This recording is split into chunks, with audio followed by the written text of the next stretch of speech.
नमस्कार, सच कहूं Hindi news bulletin में आपका स्वागत है। आइए नजर डालते हैं देश और दुनिया की 10 बड़ी खबरों पर।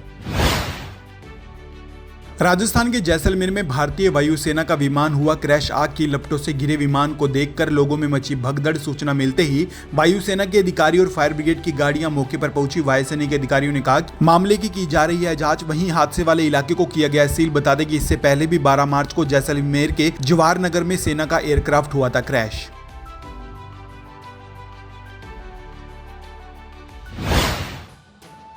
चुनाव आयोग ने कांग्रेस और भाजपा अध्यक्ष से प्रधानमंत्री नरेंद्र मोदी और राहुल गांधी के बयानों पर मांगा जवाब। आयोग ने मोदी और राहुल गांधी के भाषणों के खिलाफ की गई शिकायतों पर जारी किए ये नोटिस। इन शिकायतों में आचार संहिता के उल्लंघन के लगाए गए हैं आरोप। शिकायत में कहा गया है कि ये लीडर्स धर्म, जाति, समुदाय और भाषा के आधार पर लोगों में नफरत फैलाने का कर रहे हैं काम।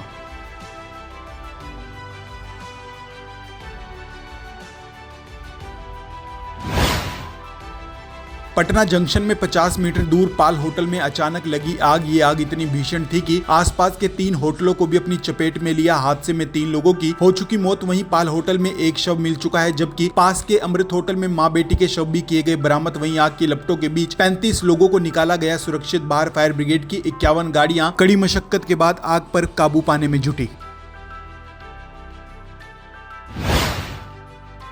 छत्तीसगढ़ में 12 मिनटों में भूकंप के 2 झटकों से सहमे लोग। जगदलपुर में घरों से निकले लोग। रिएक्टर स्केल पर 2.6 मापी गई भूकंप की तीव्रता। बताया जा रहा है कि ये भूकंप देर रात 7:53 पर और दूसरा 8:05 पर आया। विभाग के मुताबिक जगदलपुर से 2 किलोमीटर दूर उत्तर पूर्व में 5 किलोमीटर की गहराई पर आया ये भूकंप।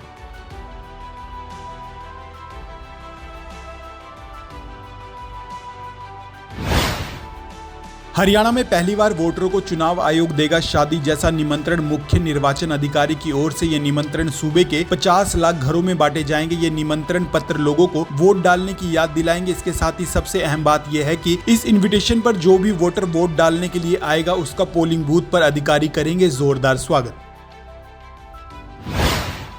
हरियाणा के रोहतक लोकसभा सीट पर बीजेपी के सांसद डॉक्टर अरविंद शर्मा का लगातार विरोध जारी। इसी बीच एक बार फिर अरविंद शर्मा को रोहतक के गांव सिसरौली में विरोध का सामना करना पड़ा। यहां कार्यक्रम के दौरान मंच पर एक युवती ने माइक लिया और उन्होंने सांसद से कई सवाल दागे, जिसमें मुख्य रूप से पूछा गया कि 5 साल तक सांसद कहां थे, अब इलेक्शन के दौरान उन्हें वोट की जरूरत पड़ी। इस बीच युवती के सवाल पूछने पर यहां पर हो गई तनातनी।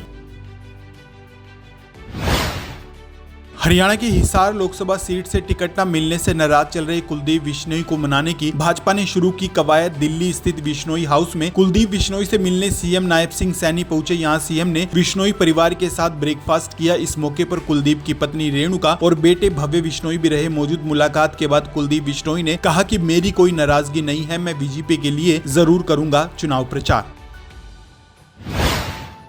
जगरांव में हाई टेंशन तारों से निकली चिंगारी से किसानों की फसलों में लगी आग। इस घटना में करीब 4 किसानों के लाखों की फसलों का हुआ नुकसान। बताया जा रहा है कि किसानों के खेतों में खड़ी गेहूं की फसल पूरी तरह से हो चुकी राख। घटना का पता चलते ही फायर ब्रिगेड की गाड़ियां मौके पर पहुंची। इस मौके पर किसानों ने भी सरकार से लगाई मदद की गुहार।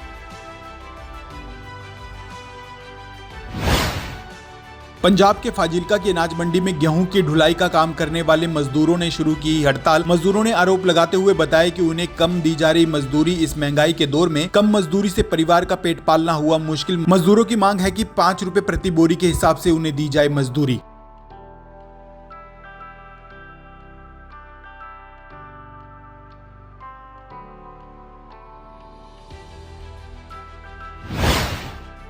संयुक्त किसान मोर्चा और किसान मजदूर मोर्चा के आह्वान पर पंजाब के शंभू रेलवे स्टेशन ट्रैक पर डटे किसानों का कहना है कि जब तक तीनों किसानों की रिहाई नहीं होती रेलवे ट्रैक खाली नहीं किया जाएगा। किसानों ने सरकार को दोबारा 23 अप्रैल तक का दिया अल्टीमेटम। वहीं आपको बता दें कि किसान आंदोलन के चलते 63 ट्रेनें चल रही रद्द। यात्रियों को भी झेलनी पड़ रही भारी परेशानी।